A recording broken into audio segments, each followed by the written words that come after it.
You're listening to the Wrigleyville Nation podcast. Season ticket holders and lifelong fans with neighborhood ties discuss Cubs news and neighborhood happenings. Here's your hosts, Jeremy and Pat.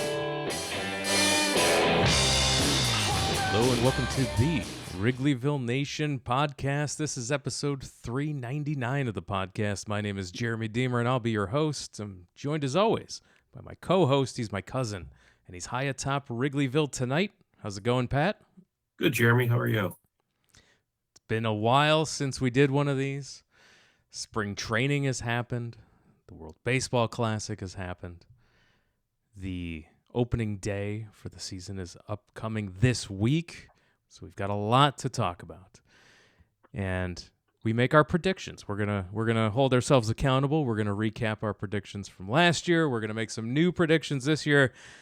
And we do this every year with a longtime close personal friend of the show. You know him from his work at Cubs Insider, Evan Altman. Thanks, as always, for taking time out to talk Cubs with us tonight. I'm happy to. This is my favorite part of the whole year, right? Not just joining you guys, but we're all. It's the beginning of the season. We all have all kinds of optimism, as is often reflected, I think, by some of the predictions. But no, I was like finding out what the heck I said a year ago about what was just going wait to till you happen. find out what you said. You have a couple doozies here. I'm sure. We all do. I have no doubt. But it is funny how, right? It's the best laid plans. We're all looking at things and basing, recent past and distant past, and but yeah, we're just a few days away. The weather's about to get crappy here, but it's at least been warm over the weekend, so it feels like, and I don't know, Midwest has been awful with the weather, but I don't know. It feels like baseball should be around the corner, which is nice. It's not easy to say when there's snow on the ground. No, and usually it teases us with false spring only to snow right around opening day. Home games in March, always ridiculous at Wrigley Field when there are West Coast teams you could be playing or somewhere in a dome. However, we'll preview all things opening day later on in this show. First, we need to talk about the things that have happened while we've been gone, while we've been on hiatus, spring training, and the World Baseball Classic. Evan, let's start with you and get your thoughts on of the games we could see on the spring training schedule. What were your thoughts of what the Cubs were doing while a lot of the big names for the Cubs were playing at the World Baseball Classic? Yeah, I mean, I do like what I saw from a lot of the guys. I think Kevin Alcantara was somebody who got, he was kind of involved. Like Craig Counsell got really heated with him earlier, some silly base running stuff. But it seems like he's bounced back fairly well. I mean, we saw, Jefferson Rojas, who just got optioned down and won't be breaking camp with the team, I think, to no one's surprise, but he's looked really good. I mean, we're seeing a lot of these kind of fringe players, but I think the other one we can't go without saying, Moises Ballesteros, who will make that opening day roster. Like, he's just continued to hit and hit and hit, two giant homers the other day. Like, I think this kid who got a late start in spring, right? Visa issues, took him a while to get going, but it was interesting to see because with a lot of those guys out, right, one of whom was Miguel Amaya playing for Panama and had been out for a while, opened up a little bit more space for Ballesteros to catch, which I think was more about kind of placating him a little bit because he's not going to catch in the majors, at least not this year. More than likely, and I know the reports, right? Bruce Levine heard from a scout that he's great behind there, and I think that's nice, that's wonderful. But at the end of the day, it's about his bat, and the kid is hitting. And to me, that's the biggest one as you look at how does this team replace Kyle Tucker? And it's going to have to come from a bunch of different people stepping up. But Ballesteros for a full season doing what I think he can do. And maybe I'll be able to throw him in the predictions later, but we'll see. But that's my huge takeaway so far. Pat, what about you from what you've been able to see from spring training? And then we'll get a little bit into the World Baseball Classic. Sure. So, well, Yeah, I think they kind of go hand in hand, actually. Exactly. I saw very little in spring training or about spring training because of the World Baseball Classic. But so far, it's always a time for optimism, like Evan said. This year, we saw some, and I don't put a lot of stock in these uh, or the stats from spring training. We've joked about that for years.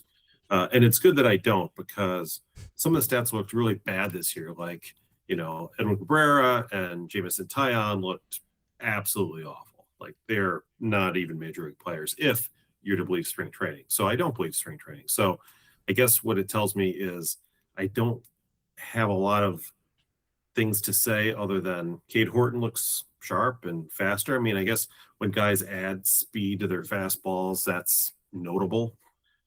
If somebody's adding exit velocity to their swings, that's notable. So we saw a couple examples of that.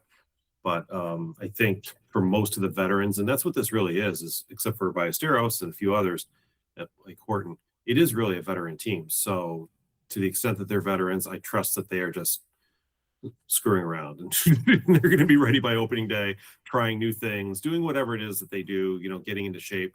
And I'm not going to sweat the fact that some of them have ERAs in the 10s. Yeah. Who was not screwing around was Team USA at the World Baseball Classic. They were all business, no fun to be had.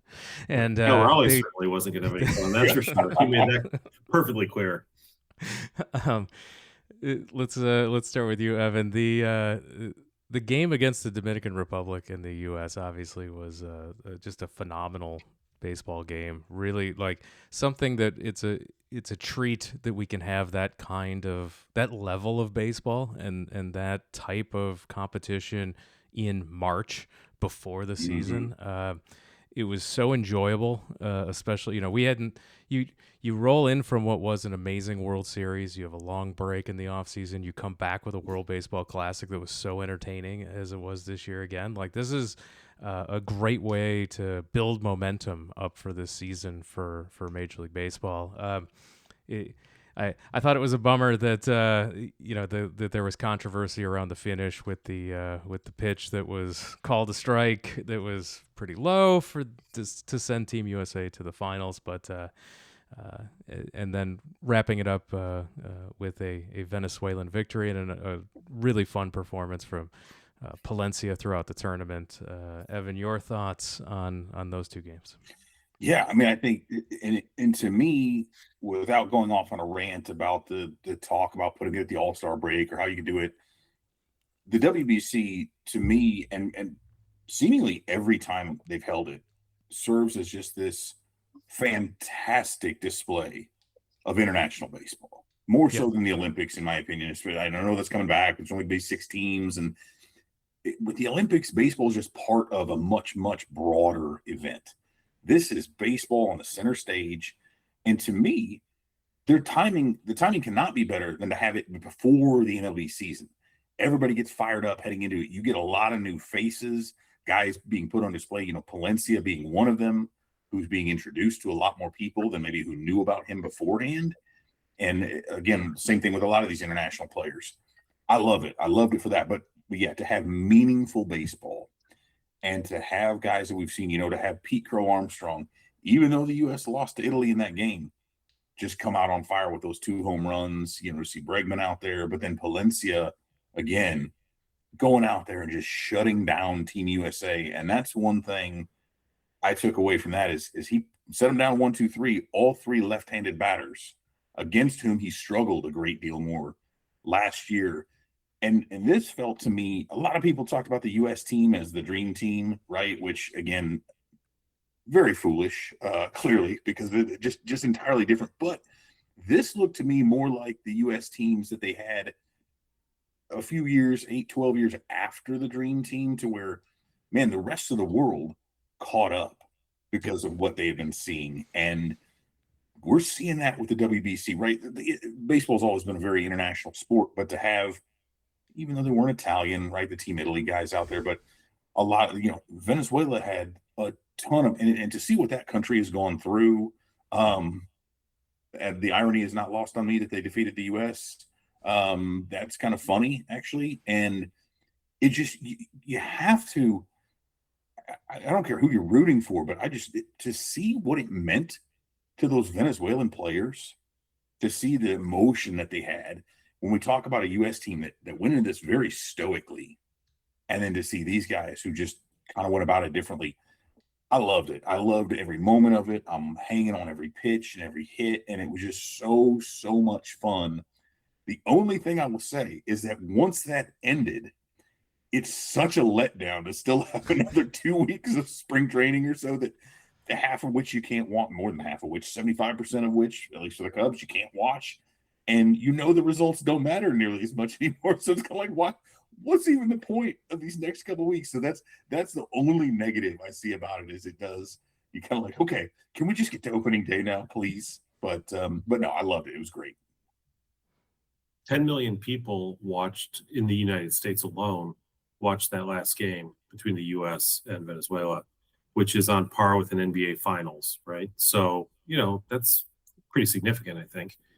And I agree with Evan that it is exciting and fun to watch, and you see the emotion in players, sadly, mostly in other teams. That's why, thank God, PCA was there, because at least somebody showed a pulse, right? The American team was, I think, a little bit overly stoic, perhaps, in its, many of the players, not all, many of them. But, yeah, it certainly wasn't an American dream team by any stretch, but it was also you could tell that it actually seems to matter more to the other countries, which makes sense, right? Because we have the World Series in the United States. We have MLB is played almost exclusively, apart from Canada, in the United States. So I think players from other countries take a lot of pride in the countries that they're from, because they don't get the chance to do that throughout the rest of the year. And so it's fun to watch it. It does make spring training seem even less important than it normally does, if that's possible. And I highly recommend, if anybody is thinking about going to see the Cubs at spring training, don't go in 2030 or whenever the next one is, because this is not the year to go to spring training, that's for sure. But with so many of the star players and so much of the excitement, focused on the WBC. It sold me on wanting to go to the WBC games. So the atmosphere looked phenomenal. Yeah, that's there. right. Every park from I've been to a Houston, Miami Marlins game before, and to see, against the Cubs, the first year they opened that park, and there couldn't have been more than 7,000 people there on a beautiful April night by Miami standards, like actual 70s as opposed to 105. And they were half Cubs fans. I'm like, if the Cubs weren't playing here, if this were like Arizona playing them, there'd be like 3,000 people here. They just opened this brand new stadium 2 weeks ago. What's going on? And so, yeah, to see that stadium packed was, it almost looked AI generated based on my prior experiences. So that was fun. Well, there's a lot of fun to be had coming into the season. Players to watch as the season begins. Pat, I'll start with you. And who are some of the players that you're most looking forward to for the Cubs here as the season is about to begin? Certainly Cade Horton, as I noted, is going to be a really important one. Cubs need him to take a step up and continue his success from last year. Probably in order to do so, he's going to have to strike out more batters or get some more swing and miss. Although they still have an excellent defense behind him, so it is possible, as the Cubs have shown, for a pitcher or many pitchers to be successful without striking out batters. It's just not the MLB norm, I guess. Ben Brown showed some promise this spring. We'll see. I will hold back on too much enthusiasm, but it's nice to see him. I was enthusiastic to see them not stretching him out as a starter. Well, there's that for sure. And as far as the other Ballesteros and other players, you can see that they still have some young players who can help hopefully get them over the hump and to begin with make up for the Kyle Tucker debacle. But again, I don't place a lot of emphasis on preseason, or spring training, so it's hard for me to really point to something and say, well, that's fixed now because of such and such. But it's nice to see people healthy. I think they got through spring training relatively unscathed, with one exception, which I'm sure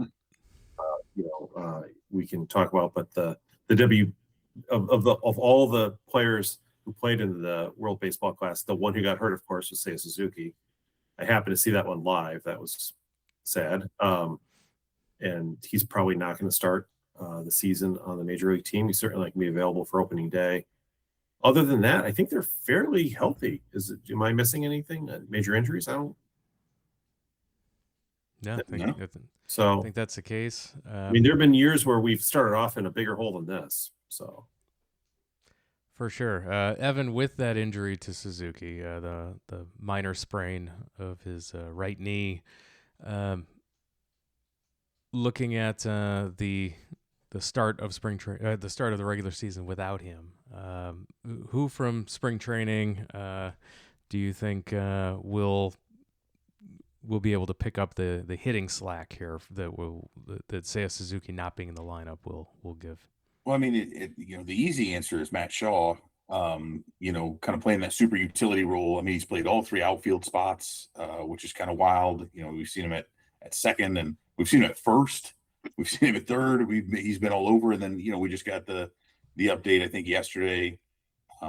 Unsurprisingly, that Michael Conforto made the roster. Being a veteran of his age, I know he could have. I think his opt out, he could trigger it on Thursday, and then the Cubs had 48 hours to go ahead and roster him or lose him to free agency, and it felt like that was a foregone conclusion when they signed him. But yeah, I mean, as far as really replacing, I don't look at, certainly not the way Conforto's played the last few years now, and I don't look at Shaw as any kind of a real fill-in, because I think Suzuki, he just remains such an underrated hitter. Now, I know a lot of people will look at, he'll make a really foolish gaffe in right field every now and again, but the guy just continues to hit. His power is really, really great for them, for a team that it feels like ever since Sammy Sosa left, they're just continuing to roll out these various right fielders. And for a guy to have been as truly consistent offensively as what he's been over his Cubs tenure is really impressive. So, but I do think we see a step forward from Shaw. I mean, they're going to have to find room for him. I like his abilities out there. But going back to what I was saying earlier, again, with Conforto being on the roster and Shaw playing all over, I'm really concerned. As good as he's looked, I'm very concerned for the future of Kevin Alcantara and what we end up seeing with him. Is he the next Nelson Velasquez? Is he the next Alexander Canario? Who's at that age, right? Where it's like put up or shut up time. It is. This is his final. They were granted another option year on him.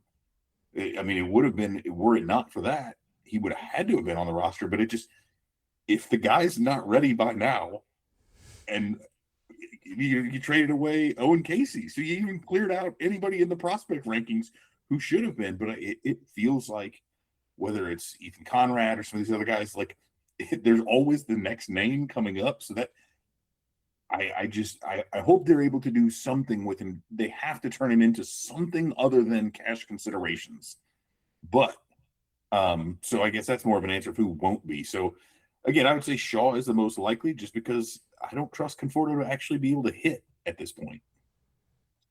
I feel like I've seen the Conforto situation play out at first base quite a few times over the last few years with various Eric Hosmer types and Trey Mancini types that, Justin Turner types. Exactly. That's sort of look, take a flyer, see what you can get, but you certainly can't count on that at all, I think is a fair point. And at least it's, I will say this for him. He is a veteran. We know, and I don't know if this is if it's a Jed Hoyer thing. I think it's most definitely a Craig Counsell thing. Counsell loves him some grizzled vets at the end of that bench to kind of help things along. Although to me, that's what the Alex Bregman signing was. Like, Bregman is just a younger, much better version of what Justin Turner brought to the team. Like, this is a guy who can actually contribute, other than maybe occasionally facing a left-handed pitcher, right? And why, if there's somebody who you have to have, who again, Conforto was use him or lose him, Alcantara's got his last option, so same deal.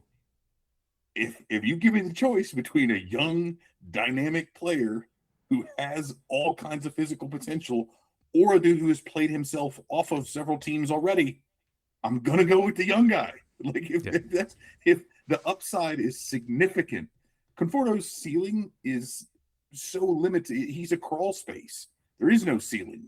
Like, he's bumping his head up against it every time he moves. The floor might be a little bit higher than Alcon, but I don't know. I won't rant on that any further, but I don't see that. Now watch him be the guy who ends up, Suzuki gets hurt and then Conforto goes on to regain his Mets days or whatever and be an all-star or something. But hey, I'll take it. Yeah. Just sure. Bank on it. Yeah. Well, before we get into any more predictions and any more things we think about for the upcoming season, we have to hold ourselves accountable to how we did last season. Not sure you want to do this, but we can. How did our predictions go? I mean,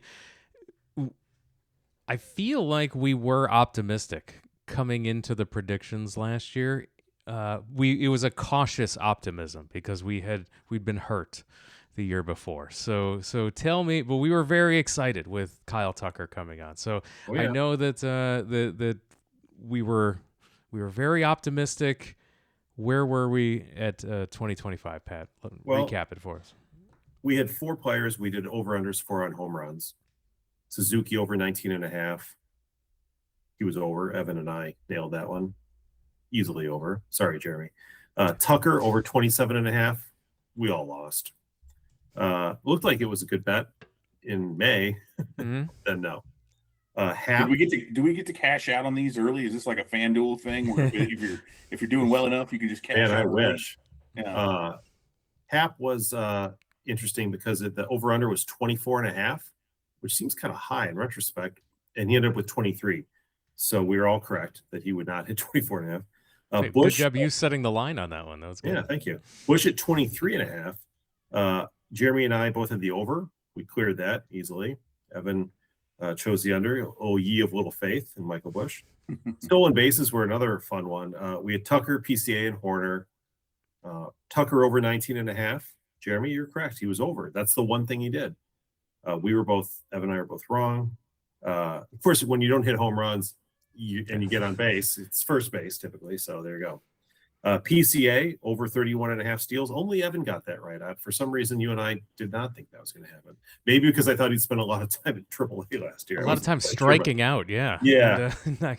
And then Horner over 21.5. Evan and I cashed out on that one. Jeremy, I don't know what your thoughts were on that, but they were incorrect. Imanaga over 10.5 wins. We all missed that one. Yeah.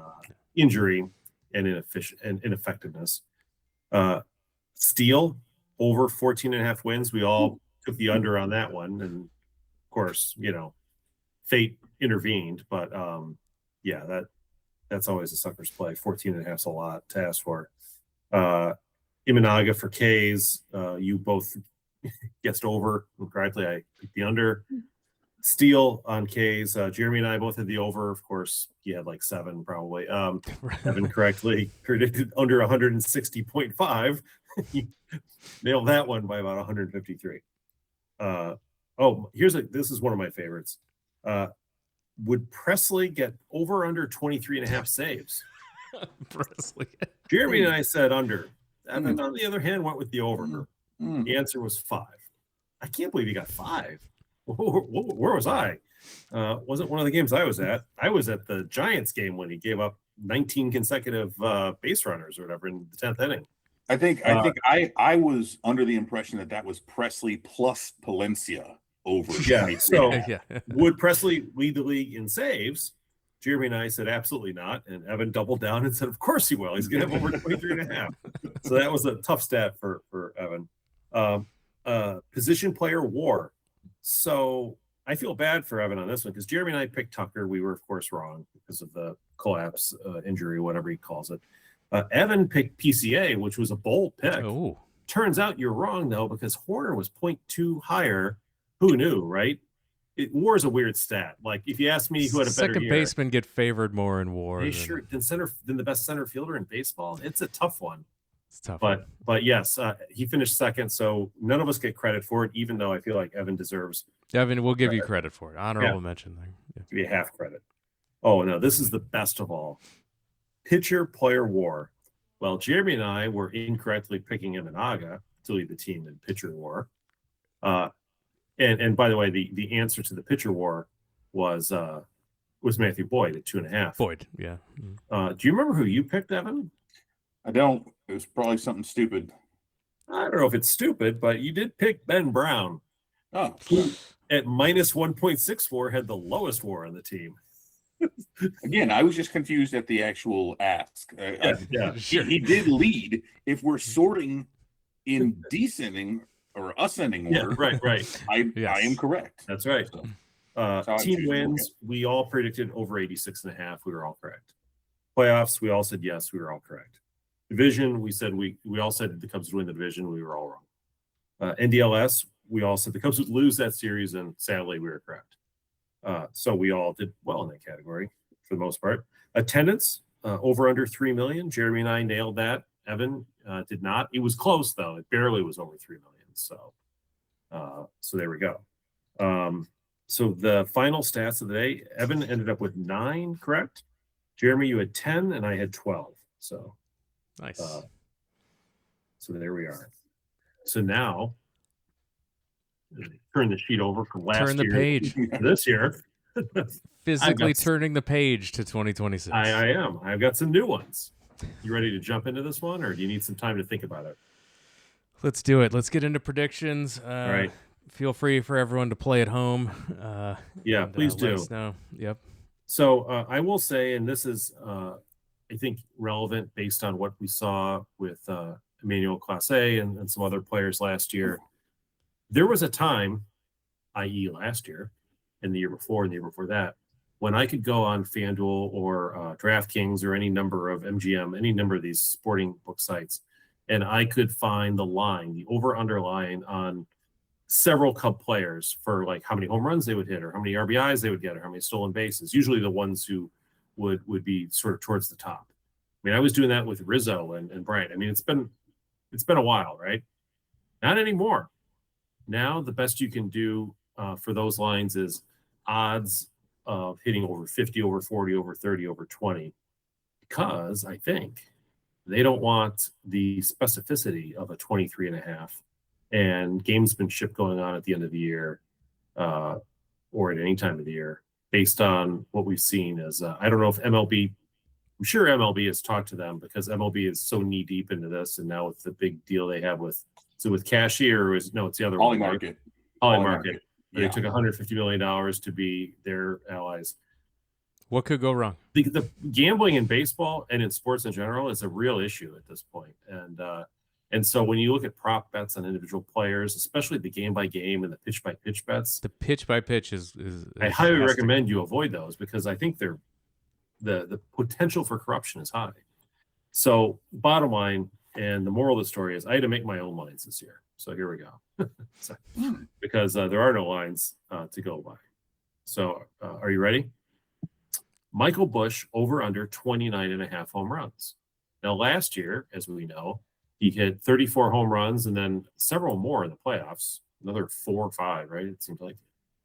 So 29.5 over under. What are we saying here? He's not going to platoon against lefties. Not that he's going to hit home runs off them, but he's going to get more at bats. But 29.5 is a lot to ask for from a player. What do we say? Over. Evan, you want to go first? Evan just said over. Over. Over. Okay. And Jeremy? I'll take the under. I will also take the under, but I think it'll be close. I think it'll be close, but he could if he hits over 30, I'll be more than happy to be wrong on that one. But I mean, 27, with 40 doubles is still like an amazing season. Yeah, a slight regression. I'll closer to 30. Now this next one has to do with PCA home runs. He had 31 homers last year, but as you know, he hit most of them in short time period in the first 3 months. I've dropped the over under on PCA home runs. Maybe it's too low. I'm not sure. I've dropped it down to 22.5. Because there's a real chance that if you took his second half last year and multiplied by 2, he was nowhere near 22.5. So consider that. What do you think? I'll go over. Sorry. Yeah, no, I'll take the under on that one. I'm going to go over. I hope he has more than he has 23 home runs. Good God if he doesn't. But we'll see. That'll be I'll be your canary in the coal mine here. Seiya Suzuki, who, as we know, is going to start the season on the IL, but it seems like a very short stay. Because of the way spring training works, he might be able to rejoin the team. After the first homestand, probably. 23.5. I say that knowing that last year Suzuki had 32 home runs, but that historically speaking, he's had, as a Cub, 14, 20, 21, and 32. Many of those seasons had injuries in them, but last year was a bit of an anomaly. So I put him at 23.5, which would be his second best season. That's an over for me. Same. I would go way over. Yeah, I think he's over 30. Yeah. I think his last year as a Cub will be a good one. Yeah, you could give me 29.5. I'd still go well over. Same. Yeah. Yep. Right. I will give you 29.5. I will take the 23.5, and we'll see how this goes. We're a new player that I'm adding, since Kyle Tucker's not here to kick around anymore, is a guy by the name of Alex Bregman, and I'm setting the line on him at 20.5.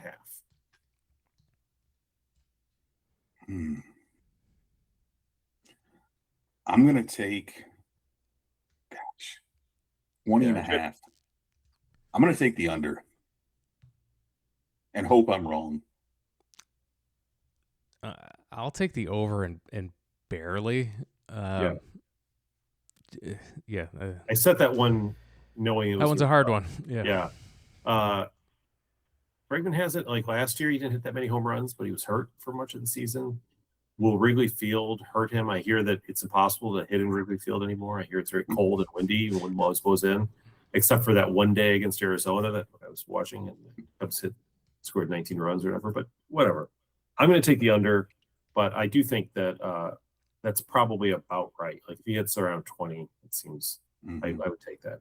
I would not like to see him hit 10 again. How about that? That would not. Yeah, that would be bad. No. Yeah, devastating. Half of the line would be terrible, but 19, 20. Yeah, I feel like that might be your bet. That's your toughest line. I feel like you've set so far. Just wait. So now we're at stolen bases, and we're going to go, because we don't have Kyle Tucker again, we're going to go PCA, Horner, and Swanson this year. So we're going to start with PCA. Last year, as you know, he stole 35 bases. So I'm going to set the line at 34.5. Over.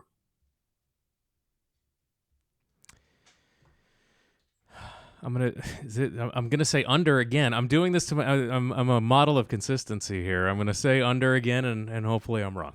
I will take the over. I think that with less power and maybe even less total on base likelihood, he will utilize his times on base and try to help the team in other ways. With less power comes less responsibility. Yes, exactly. Nico Horner last year, you remember how many stolen bases he ended up with? 20-something. 29. He was in the 40s, low 40s the year before, and last year he 29. So I'm setting his at 28.5. Was last year an anomaly? Is that, even if it is 20, you would still win the over on this bet compared to the year before. Last year of his contract, what are we thinking here? Yeah, for a contract year, I'm saying he's going to run wild here, and I think I'll take the over. Yep, that was exactly my thought even before you started that conversation on that one. I think he's going to look to pad those stats to either make the Cubs pay up or to get a giant payday from someone else. I hope he doesn't end up in the Dusty Baker problem, where the bases are too clogged with runners, which, is always a bad thing. In which case he might not get on base as much, or might have his opportunities to steal because there'll be too many people on base. But I'm going to take the over as well. I think that makes sense. Now, the next guy is Dansby Swanson. He stole 20 bases last year. He also had 24 home runs, which surprised me a little bit. And the year before last year, he had 19. So he's 19 and 20 in the last two seasons. So I'm going to set the line at 18.5. Take the over again. I'll say under. He is not getting any younger, and I'm going to take the plays under a tough as well, position. Jeremy. I think. I will say this overall. I do really, really like that the Cubs have been very aggressive on the base paths after being one of the most conservative base running teams ever, especially under David Ross, but even before that, like it goes back. And Quentin Berry talked about that, the third base coach, talked about it in spring training. They've been really aggressive. I know most people can't watch it and don't care to even pay attention to the box scores, but they've been super, super aggressive in spring training on the bases. And that's by design. It's not just young guys trying to make names for themselves. So I do like that they're very opportunistic in that regard. And it's, which is the biggest no-brainer in the world with the new rules and everything else. But it's like, hey guys, maybe advance somebody to second, maybe get him over to third. It's actually easier to score when that happens. It's wild thinking, but anyway. Well, and somebody has to make up for John Birdie's 11 stolen bases we're going to lose. So, absolutely. I don't think it'll be by Italy star. John Birdie batting in the middle of that Team Italy lineup. He was the engine that made him go. There you go. All right, wins. Last year's wins were a whiff. Injuries play a large part in these pitching things, but the win. So this year for wins, last year I think Boyd led the team with 14 or so. I'm going to take Boyd at 12.5 this year on wins. Under. Oh, that's under. Yeah, I'm going to say under. Maybe I set it too high. So you don't think he even gets 13 wins? No. That's too bad. I'm not going to do Steele because of the injury thing. I don't know, how that's going to play out. I don't want him to rush back to try to make an over on our bet stuff. So I'm going to go with Cade Horton instead. For Cade, who last year, for what it's worth, was 11-4 in only 22 starts. I'm setting the line at 10.5. The number he surpassed last year. Definitely over for him. Definitely over. Absolutely. Yeah. So we're all Even going to take teams, the over, and teams now have a book on him with an ERA of 2.98 or something. Yeah, teams will prepare for him now differently. There's a lot more information on Cade Horton than there was last year. Injuries are a real factor too, as we saw last year. If he gets hurt, which he has the last couple years, and just pitch and innings limits. I'm surprised he even got to where he did with how limited they were with him early on. But anymore, I mean, you look at guys. 20 wins used to be kind of the benchmark, right? 200 innings, 20 wins. That was kind of, and now it's like 50, you get to 15 wins. Like that's legit. Yeah. You're one of you're maybe leading your staff at 15 with most teams, and so I was at a night game, maybe in September against the Braves last year. And he was pulled after 5 innings of no-hit baseball. And I was like, is anybody even going to mention this? No one seems to care anymore. Yeah. I'm like, come on, like he's got a no-hitter going. What are we doing? But they wanted to save his arm for the playoffs. Of course, he got a physical injury, so that should have saved his ribs for the playoffs. Yeah, that's right. Edward Cabrera, 9.5 wins. Oh, I'm going to hammer the over on this one. I am so bullish. I've bought all of the Edward Cabrera stock. Okay. I'm all in on this guy. Here's a easy 11 wins here. Easy over that. Yeah, I think kind of to your point, Pat. I was looking it up just to confirm it. I was at a Marlins Cubs game on April 25th, 2013, the night the Bears drafted Kyle Long. And the Colts drafted Bjorn Werner. And I saw the Cubs get a win. That's back when Giancarlo Stanton, I think, was still Mike, and was hitting for the Marlins at the time. But that's the environment in which Edward Cabrera has had to pitch, and I think this guy being at Wrigley Field for half of his games, I feel like that's going to be. I really think this is one of them. Now, watch this backfire famously, but I love the idea of a change of scenery for this guy and really getting out there with the Cubs pitching, their pitching department, kind of working with him. I'll hammer that over all day. The day that you saw him play, and the Bears drafted Kyle Long, I was at my kids' baseball game at Wells Park, and got in the car and heard the news that they drafted Kyle Long. I remember that. I remember stuff like that for odd reasons. I do think that he will do better as a Cub. I am also taking the over. I will note, however, that do you know what his career high in wins is in a season? 8. It is 8. Oh, that was just I was absolute guess. So yeah, it's 8. So when I said 9.5, that will be a significant increase to his all-time high. But I think it's doable with the Cubs. I was going to say the Cubs are a significant increase over the Marlins. So, although the Marlins last year actually did a lot better than I realized. They won like 80 some games last year. Did you know that? Yeah, they were reasonably competitive. What's up with that? They've had they have some stud pitchers. Like they have got some guys. Yeah.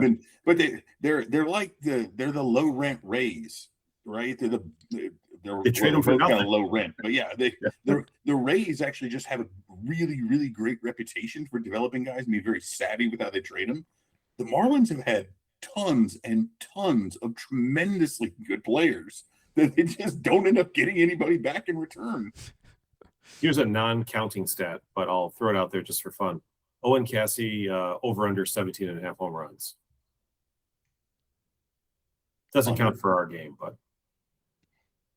I'll go under. I don't think he's going to be the big breakout. I think he'll be fine long term, but I think this year, full-time rookie year, I think it'll be a little bit rough for him. Full-time rookie year will be rough. Yeah, I think that's. Well, I guess we won't know unless we read the box scores because I don't even know if they televise their games anymore. But all right, let's move to Ks. We're going to go with the same three pitchers just for consistency's sake. I like to do that. So we're going to do Boyd, Horton, Cabrera. So same as with wins, you're either all in or all out with these guys. What's it going to be? So Boyd, we're going to say 149.5 strikeouts, keeping in mind that last year he had 160, I think, strikeouts. Yeah, I think I'll take the under.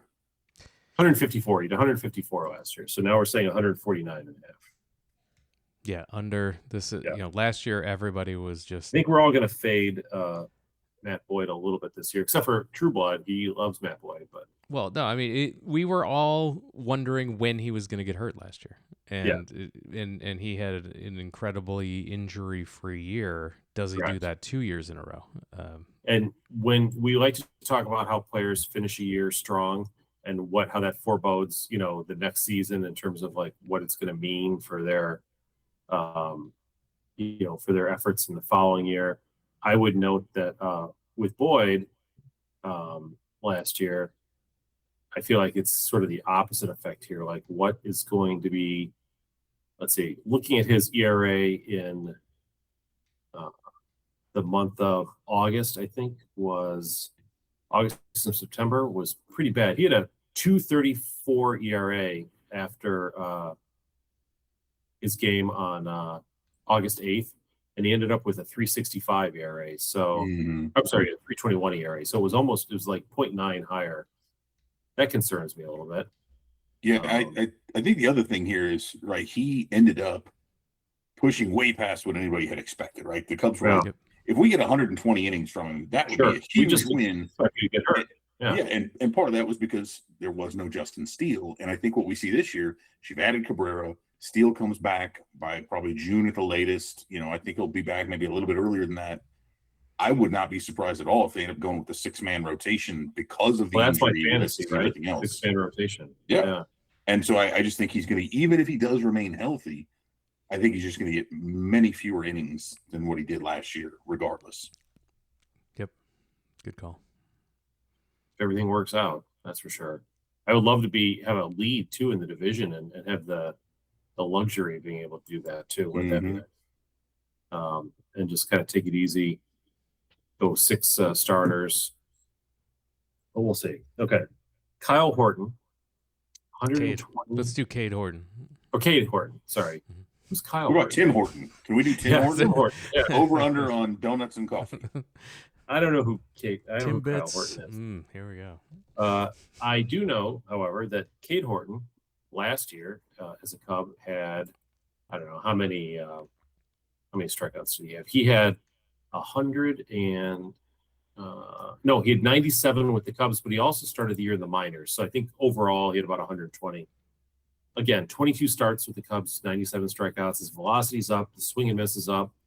I'm only asking him to get past 120.5. What do you think?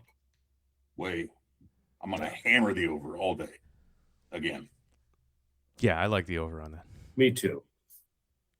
If I'm going to have him winning over 10.5 games, I might as well go all in on this. Cabrera, 140.5. That guy is a strikeout guy, by the way. It'll be weird to see somebody who does this for a living. Maybe it'll rub off on the rest of the team. Who knows? Yeah, I'll take the over. That's a good line. That's probably right. It's probably in the ballpark, but I'll take slightly over. I think he's just gonna go off this year. Yeah, I was contemplating the under just because kind of the same thing I said about Boyd, and I think they're gonna have the kid gloves on a guy who's had many trips to the IR over his IL, not the sin football. But yeah, I'll go over because I really think he's going to have an outstanding season. I will too. I'm nervous because whenever I pick pitchers to go over, they get hurt, but I will say over. Okay, now we move to saves.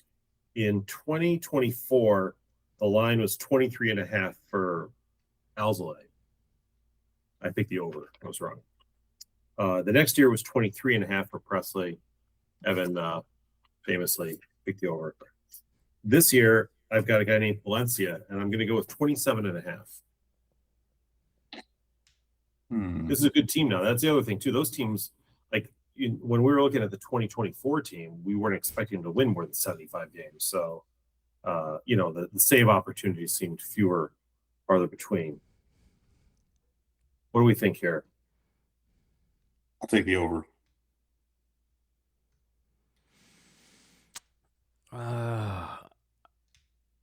I will also take the over. I think that as long as he stays healthy, this job is his. There's not a lot of controversy. There's not going to be a lot of opportunities for other guys here. It's going to be the Palencia show here as long as he's healthy. So I'll take the over. And I think this team's going to play a lot of close games. It's going to, especially in the division, the Pirates are going to be annoying. The Reds are going to be annoying. And, of course, the Brewers. So I think there's going to be a lot of close games and opportunities for saves. Since we've agreed on the previous 6 pitching predictions, I'm going to go under on this one just to shake it up. I think he still gets close to 28, but maybe just slightly under. Who knows? Maybe a 15-day IL stint. Maybe, who knows? They use Phil Luton or somebody, just for fun. But then the next question, of course, is, will he also lead the team in saves? And I assume you're both saying yes, Absolutely. Unless you've got two guys saving over 27.5 games. I, too, will say yes. I think it's clear that he will be the closer. And we'll see what the number comes up as. I hope he's over 27.5. One of my favorites, position player WAR. What position player will lead the team in WAR? I'm going to run it back. We're doubling down on PCA. Okay.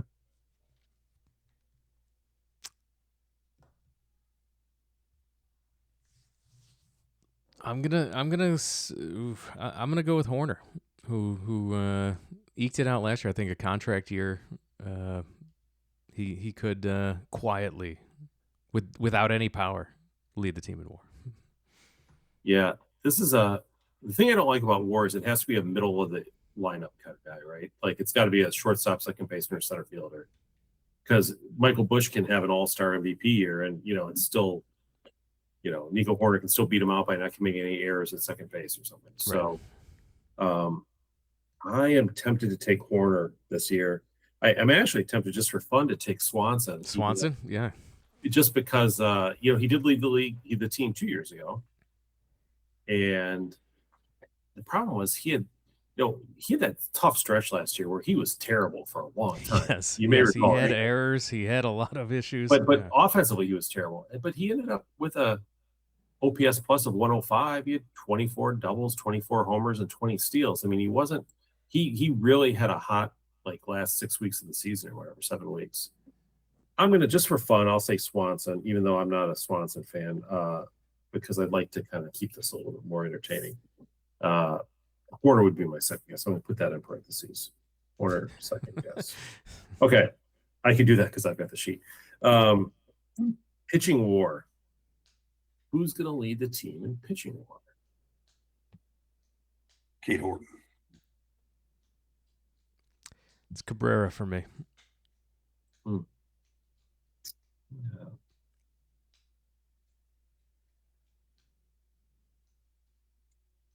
I knew that's what you were going to say. That's why I had to go Horton. These things I was going to go Horton anyway, but obviously. Do you want a parentheses too? Are you trying to? Yeah. So last year, Boyd was the leader at 2.5. Horton was at 2, even though he didn't play a full season. I never understood for starting pitchers what exactly. A lot of it's just innings pitched, right? Somewhat effectively. You just, the more of it you do. Yeah, I mean, if you're out there for the volume, but it's also, obviously with Horton, innings pitched wasn't a big factor because he didn't have that many innings pitched, right? He came up so late, but it's a combination of all those things. But the pitcher WAR is a little bit tough sometimes, A 2.67 ERA at 118 innings. Boyd had a 3.21 ERA at 179 innings. Boyd was half a point higher. Wasn't based on ERA. Wasn't based on whip, higher whip. I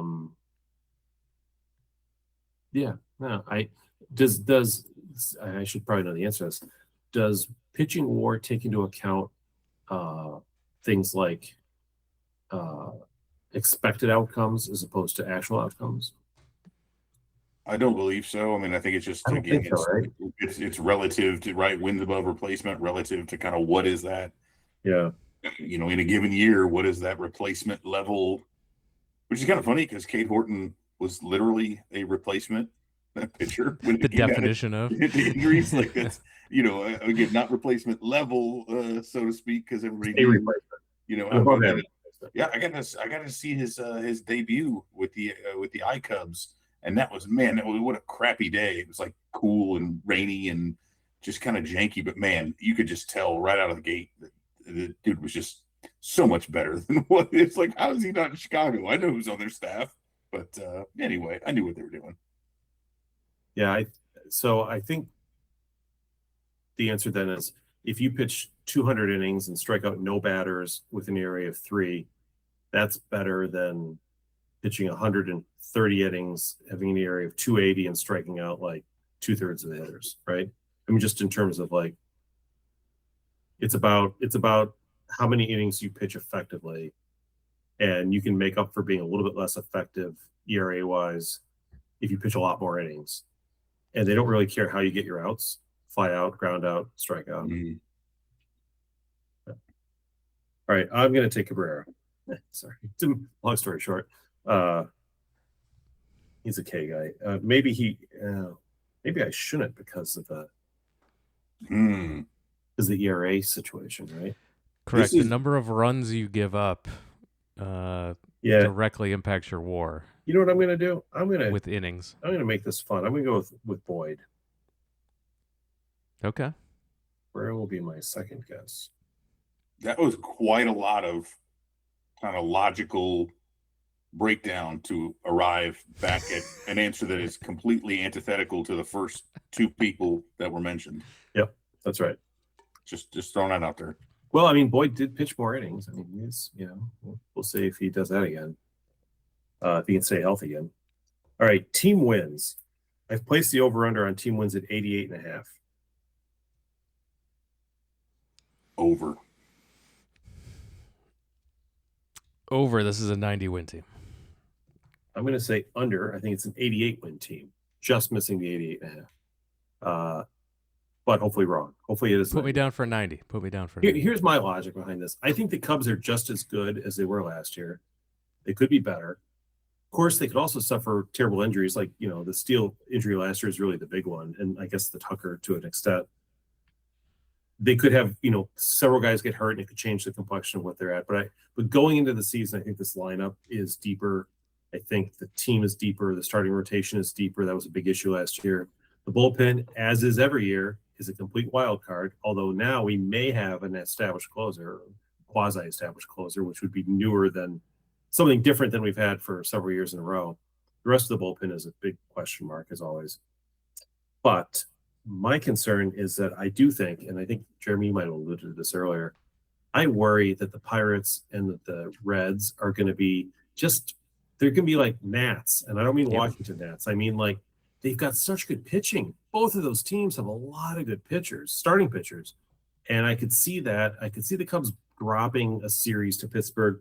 Cubs won the opener 7-1, and then they lost 3-2 and 2-1 in the next two games. Lost 2 out of 3. Mm-hmm. Same thing with the Reds.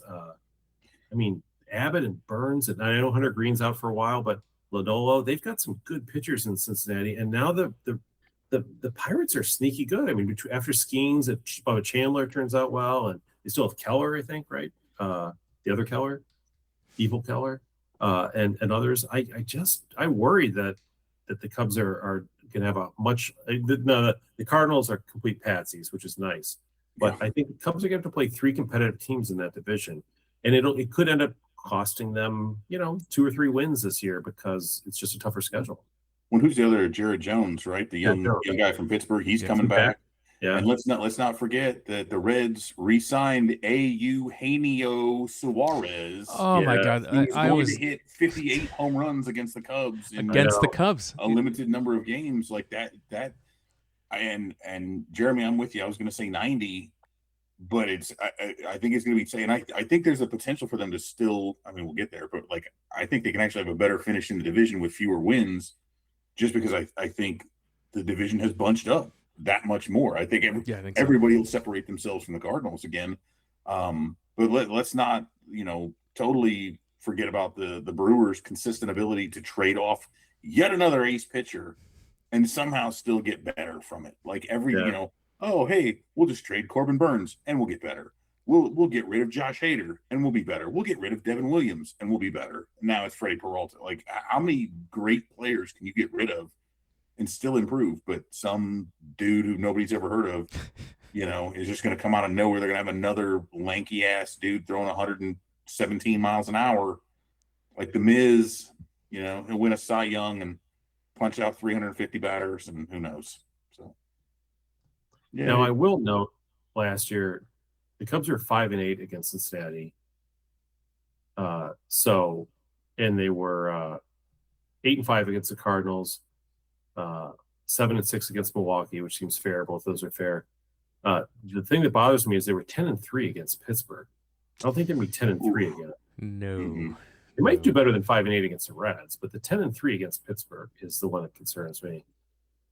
And just overall, I don't think the Cubs are like an overly lucky team last year. I think they were, they kind of played to their, to what you would hope for, given their Pythagorean theorem actually last year, based on runs scored and allowed, they would have been a 96-win team. So they underperformed, if you want to look at it that way. I think a lot of that came out because early in the season they were blowing out a few teams. Yeah. They had a bunch of really ugly. The run differential got kind of out of hand a bit, and then But I think the thing with this team that is going to help them though is last year there was a lot of boom bust vibes. And I do think that we see a more consistent brand of baseball on the whole this year, at least offensively. The biggest boom bust guy is PCA, right? Yeah. I mean, always. Which PCA are you getting? Are you going to get first half PCA, second half PCA, a nice blend of the two? Or are you going to have a hot half and a cold half? I mean, who knows? I prefer the blend. I think Bregman helps with that. Honestly, that's one of the things that I know that's kind of silly and it's hard to quantify certain things like that. But I think Bregman is I mentioned it before about a better version of Turner. But Turner seemed like kind of a vibes guy. Hey, but Bregman's super into the analytics as well. Like that dude's already studied everybody's tendencies and he knows what they're into. I really like just kind of what he brings. Yeah, he's John Lackey, except you don't fear that he'll murder you if you have a bad game. Yeah, right. Yeah, yeah, that's a good point. And then we recently learned that Dansby Swanson's going to have a rejuvenated year. That's helpful, and lead the team in WAR. I mean, that says a lot about how strong this team's can be. Some of this will determine, like, does Suzuki stay healthy and perform again? Is Ballesteros, the up-and-comer that we hope he is? I feel like with Happ and Swanson and Horner, you kind of expect another year, right? Just another year, right? Keep it going. With Bush, if he could just repeat last year, I know people are like, oh, maybe he can do even better. Yeah, maybe, and that'd be great if he did. But at this point, I would take just the same from him. overall in terms of what he did. And also, he's 27 going on 28. Another guy not getting younger. No. He's not. Yeah, I mean, he's probably in his peak years right now. Like if this year he plays just as well as last year, that's great. Yep. Keep it up. If he's a little bit better, fine. Hopefully not. He's probably not in an age where you would see any kind of age decline. I do worry a little bit about that with some of the other guys, just because they are getting. We always joked about how they were all hitting 30, and now you're looking at them and they're like, well, now they're all 31, 30 and 31. So, I mean, it does, but I think, the way people take care of themselves now, they should be good for another year. Playoffs, yes or no? Yes. Evan? Yes. Okay. Yeah, I think we're all in agreement. Division? Win or No. lose? Win. Lose. Yeah, win. One of the things about having the Hey, put me down for a lose on that division. Oh, you? I don't think you wanna lose the I don't think division? they win the division. No. Okay, well, I do want them to win the division. So I guess that's I would like them to win the division. I just think it doesn't sound Milwaukee's a tough. Yeah. Milwaukee's going to be a tough ask. Milwaukee has consumed all the blood of whatever child sacrifices they're going to make for a while. I think they also have to play the Reds and the Pirates too. By the way, so they get the advantage of, like we do, of having to play, or disadvantage in this case, these good starting staffs. So I think Jacob Mizrachi was in the Epstein files, by the way. Can we get that publicized somehow? Well, and Freddie Peralta is nowhere to be found. I was at his last game ever, from what I can tell. We scared him out of the ballpark. We just kept chanting that was the most what it sounded like on TV, but in the ballpark, he was like a harrowing. It was like a Halloween thriller thing where the ghosts were screaming your name and then you run away because you're about to get your head chopped off. I was joking around that. Yeah, I was joking around that I'm like, oh, this is a professional. Like, it's cute we're trying to mess with him, but like it really won't do anything. But then it totally did stuff. It totally worked. Yeah, it totally threw him off. Like it was really exciting. Like it was eerie. I've never I've been to parks where they've chanted names where that was the eeriest chant I've ever heard in my life. And maybe because his name's Freddie, maybe because it was in October, and I don't know, like who knows, but that's what happened. Okay, now for the next question. The NLDS. So, do you still have the Cubs making the NLDS, Jeremy? Winning that first round, best of 3? They win the wild card. They get out of the wild card. All right, well, Evan and I are going to take buys instead, but that's great. So now we're in the NLDS. I will note, by the way, that the Dodgers' entire lineup is in its 30s, for what it's worth, except for maybe Kyle Tucker now, but he plays like he's in his 30s. So, and not just in their 30s.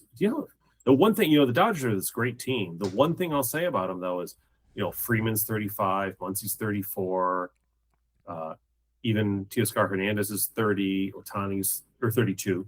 Ohtani's 30, Edmund last year was 30, Will Smith's 30, Mookie Betts 32. And these are last year's ages, I think. So they're all going to be a year older.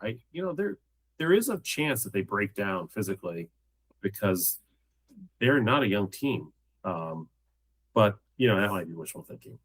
Okay, NLDS. Do the Cubs win it or not? Hopefully we don't play the Dodgers in the NLDS. How about that? I am concerned still about the Phillies. I'm concerned about a bunch of teams. Yeah. I mean, I understand there's a lot of – I feel like they're more consistent, but it's still that whole ball go far, team go far. Can they out-homer their opponents? And when you look at Boyd, when you look at Imanaga, and Imanaga and Tyon may not be pitching in the – but then Holden pitched in the postseason the last time. Is he rattled by that? I am concerned with how their pitching staff will be able to handle opposing lineups and how their lineup will be able to out-homer opponents or not. So as much as, to me, a trip to the NLCS has to be the barometer, right? That's got to be your measuring stick for did we get better, obviously, but I don't think they get there. Okay. So you're a pessimist. What about you, Nervous Nancy? What do you think? You don't even have wing the division. I am also a pessimist because when you get to this point and you're talking winning the DS, going to the NLCS, the Cubs don't have the guys that they're going to line up against a bunch of guys that throw 90-mile-an-hour sliders and just like constantly, just another guy comes in and does it, and another guy comes in and does it. And the Cubs don't have that anywhere in this bullpen, besides closing. You don't have enough power pitchers to get through. Now maybe they add some guys at the trade deadline, and it's a different lineup than it is now. But, you haven't heard about the new improved Ben Brown? But I just don't think that they have enough of the pitching, the type of pitching you need to go deep into the playoffs. I think they're going to be missing that. And I totally agree with Evan's point that there's also there's potential for power missing out of this lineup. So it's always going to be, what did you do at the trade deadline? What did you add? And it could be a completely different lineup. Or they might not get the prices they want for some. Well, after picking overs for all these categories, you're now kind of like backing off when it really counts. Yeah, when it really counts, it's different. Yeah. The fact that I have to be the actual optimist in the room really puts me in an awkward position, because I'm going against a roll here. Yes, this is not your comfort zone. So I am going to say that the Cubs, in fact, are going to win the NLDS and make it to the NLCS. So there, I don't know who they're going to play, obviously, but they kind of have to, because with the season being lost next year, this is like the last chance. This is it. Everyone should treat this like an all-in season. The Dodgers already are. This is like the Bulls with their 6 championships, right? So this will be the last one. This is the one. The last waltz, and I'm optimistic that they'll get there. Okay, last question to wrap it up. Attendance. Last year, I said 3 million over under. They barely made it over, literally on the last day. So I'm going to up that now to 3.2 million. Get a little bit. This is not a good playoffs, just regular season. A little more enthusiasm maybe this year than even last year. So we'll say, although there was a lot of enthusiasm with the Kyle Tucker signing, of course, but we're going to jump it up to 3.2 million. What do you say? I'm going to go under, simply because I do think it's going to be so high. I think the price increase. Yeah. I mean, I think there's going to be, it'll be a less exciting. It'll be a better brand of baseball. I just said it would be more consistent, but I think there'll be a little bit less excitement about some of this stuff. There's again the Tucker deal. Bregman's a cool thing, but like even that Bregman signing, as good as that was. It wasn't and it's weird, right? Because he came from the same Houston organization. He's got a big name, but Alex Bregman's not a guy who puts butts in seats. That didn't feel the same. Edward Cabrera, as good as he can be, not a guy who puts butts in seats, right? PCA does, he does for sure. But I think we will see this consistent. Like it won't be that crazy kind of a draw. I think some of that momentum is burned off. I think that as they get into it, some of these other teams. Now it may depend, right? If you get Paul Skeens starting at Wrigley multiple times, you're driving that a little bit more. But I think they stay right around that. If it was set at the same as 3 million, I'll take the over. But I think getting another 200,000 in there on top of that, I don't think happens. So I'm under. So you don't think Nico Hoerner's 6.2 WAR from last year put people in seats, really? No. Yeah, oddly enough, right? That's the thing about this team, though. They've got a lot of really good players, but like. There's PCA and then a giant gap, and then you could stack a few guys in there as far as like who's bringing someone in who's not already a big Cubs fan, right? PCA is the only player on this team who's somebody who's not a Cubs fan but who's a baseball fan is going to go buy a ticket to watch because he's in the lineup. The rest of them is kind of like, oh, okay, whatever. Oh, that guy's fine. That's cool. But like, I'm not going there. If I'm a Cubs fan, I'm going regardless. But if I'm somebody else, if I'm going to see a player, and this is my chance to see him, PCA is the only one that I can tell from this team. There's also a lot of cold weather games. Yeah. Hey, speak for yourself. Opening the season in March. It's 64 degrees on opening day, by the way, just so you know. Wednesday or Thursday. I mean, I'm looking forward to that. It's a once in a decade event. What do you say, Jeremy? Under. So I'm going to go with the over. I think you are wildly underestimating the Phil Maton Kobe Milner kind of draw that a lot of people, they Hunter both Harvey. have families. Yeah. They have families, so like that's a couple people, right? No, what's going to come down to what I found is when the Cubs win, they draw. When the Cubs lose, they draw, but just not as well. And so if they're They winning, draw in the summer months, but you have. Well, when the Cubs are good, they draw year-round, groundbreaking right? analysis, by the way, Pat. That is Well, I'm just telling you, we all have the Cubs winning. You both have the Cubs winning 90 90. games. Yeah. You, Evan, have the Cubs winning the division. If that's in fact what plays out, I'm telling you, the Cubs are going to draw 3.2 because that is, I mean, that's what they do when they draw like that, or when they have those types of seasons, especially coming off a 92 win year. If we look back historically at attendance, yeah, it's been a while, right? The last time the Cubs drew 3.2 was 2016. And of course, that was a World Series year. But don't forget, back in 2008 and 2007, they drew 3.3 and 3.2 in back-to-back years when they were just winning the division because, especially that second year, their highest year ever was 08 because they went to the playoffs in 07. They were good again in 08 and actually the best record in the National League. Yeah, they didn't go anywhere in the playoffs, but they drew 3.3 million that year. So I'm going to bank on that happening. But I think you're right. I think it'll be close. It'll be somewhere in that range. But I'm going to go over. I figure like they've got those new, what are those Yeti seats now? That's another 20 people. The Yankees do come. You've got Toronto coming to town. Yeah, they've got some good matchups here. The Padres are going to be more interesting this year for obvious reasons. The Dodgers Detroit. will be really nice. People might travel for Detroit coming to town. The Mets, the Dodgers, the Brewers, those games are more important. And as Evan pointed out, Skeens will probably pitch at some point, right? And so you'll have the Reds and the Pirates maybe drawing a little bit more attention than they normally would. Cubs don't have a lot of really bad home stretches this year. They play all the National League teams at home, right? So, you've got your Marlins or whatever. But when it comes to the American League side, it's like they play the Angels early on, which I know doesn't sound like a big deal, but I personally am looking forward to seeing Mike Trout for the last time, probably as a Cubs fan. I don't know. Yeah, they have the Angels and the A's both coming to town this year. Yeah. Both not big draws for. Although the A's are actually a fun team if people pay attention. The A's are going to be very, very interesting, especially if the Vegas move and everything finally comes to fruition in the new ballpark and they're flush with a little bit more cash from some of that and they can start spending on some actual free agents. They've got a good young team. They've got a lot of first-round picks that came through.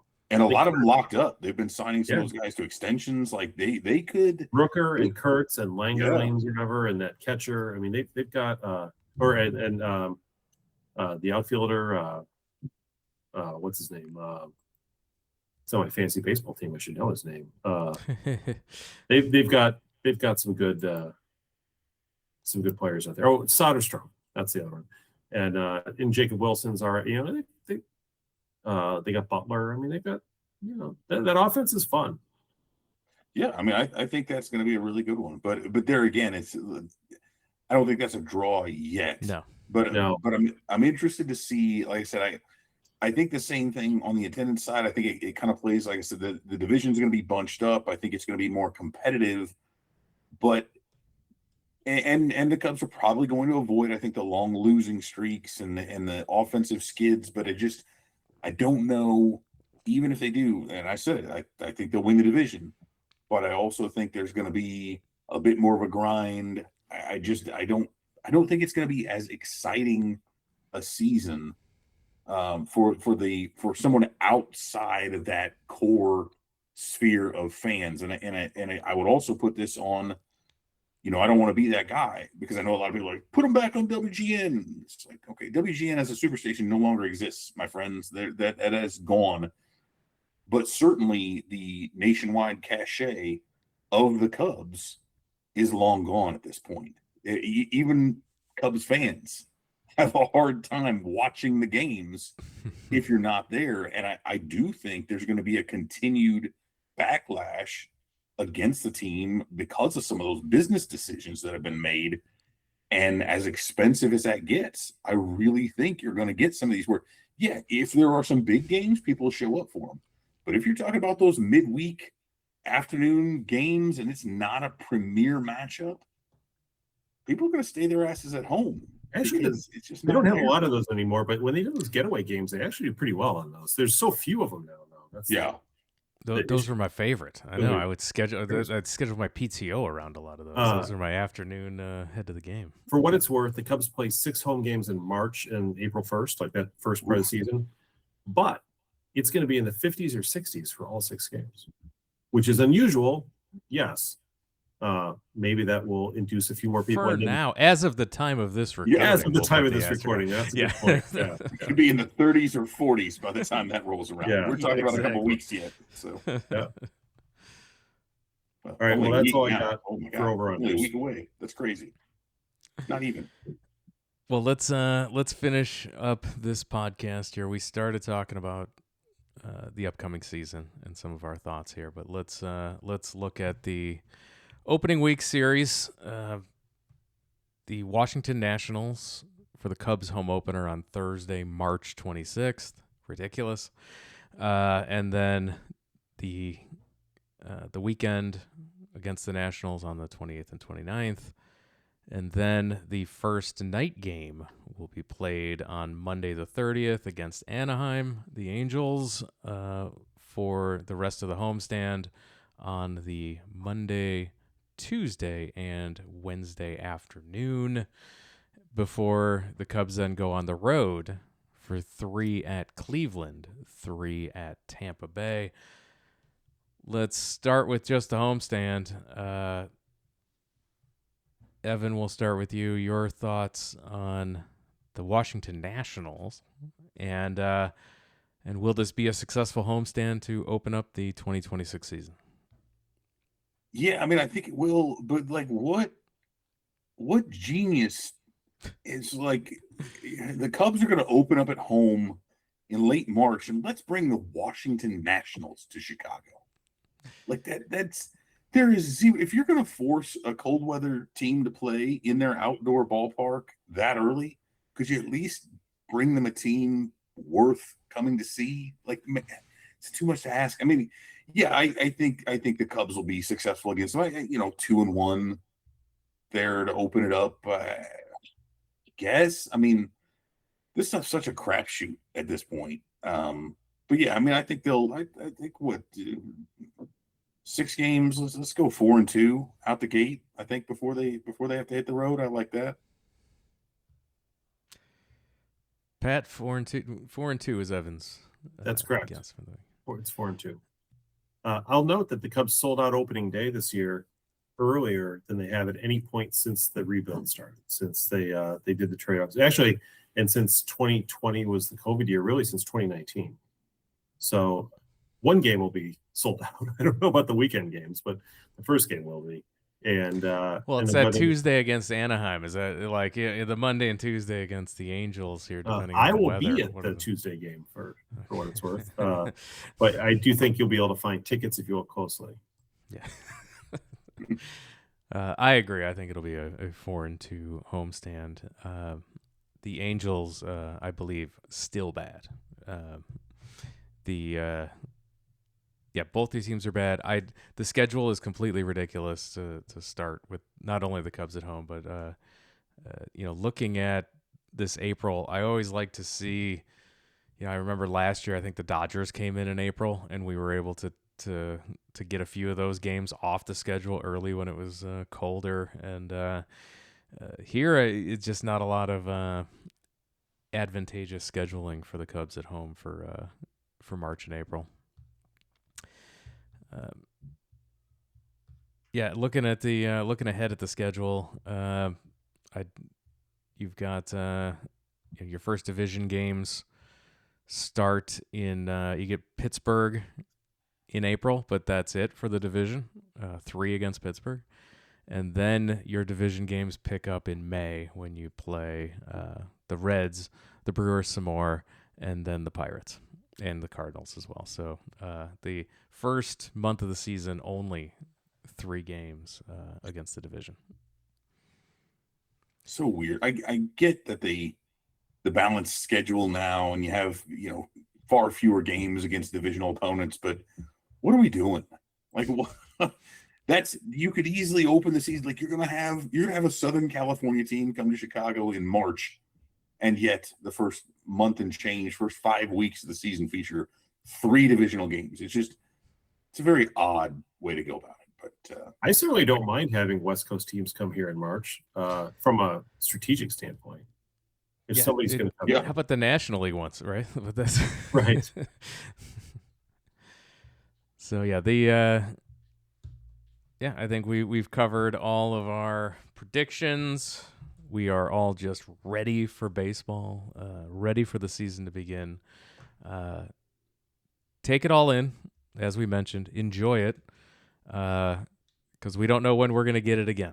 At the end of this season, this is have fun and enjoy it, and we'll be back now on a weekly cadence as the regular season is here. We'll be back every single week, so make sure that you are subscribed to this podcast via all of the audio podcatchers of choice.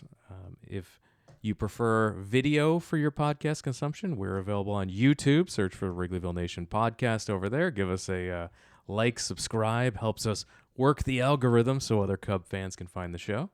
Even if you don't consume your podcast that way, it's an easy, free way to support the show.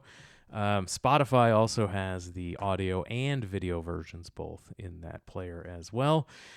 And you can follow us on all the social media platforms at Wrigleyville Nat. So make sure you stay subscribed. Make sure you're following us on social media, and you won't miss an episode.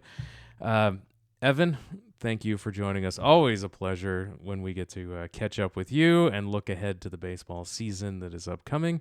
Please remind all of our listeners how they can find all of your work on the internet.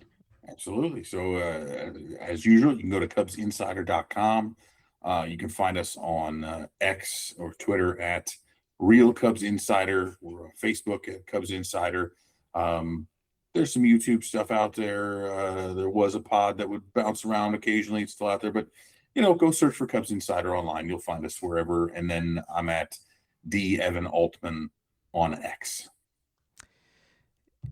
And if you want to, those are all the free ways to support our show. If you want to support us, you can join our Patreon, patreon.com/Wrigleyville Nation. Over there, the patrons have kept us ad-free for many, many years. And it's all because of the patrons over there, patreon.com/Wrigleyville Nation. Every dollar goes back into the podcast. It helps us pay for our hosting fees, mic cables, all kinds of stuff. So every single penny goes back into it. Our goal is to stay in the black and not run ads for you, so we keep this ad-free because of them. The other way you can support the show is buy some t-shirts, buy a hat, buy a mug. All the Wrigleyville Nation merchandise is those links are available at the website wrigleyvillenation.com. Click on the store there, or go to any of our social media platforms, and the links are pinned in our bios there to pick yourself up some swag and help support the show as well. So with that, we're going to wrap it up and call it a podcast and get excited for the regular season baseball to begin. And we'll be back next week to recap all the happenings and preview the weeks ahead. Pat, thank you for joining us. Well, as the optimist, I am all for us doing well here. Let's go. Go Cubs. Go Cubs. Pat, thank you. Evan, thank you. And thank everyone for listening. We'll talk to you again next time.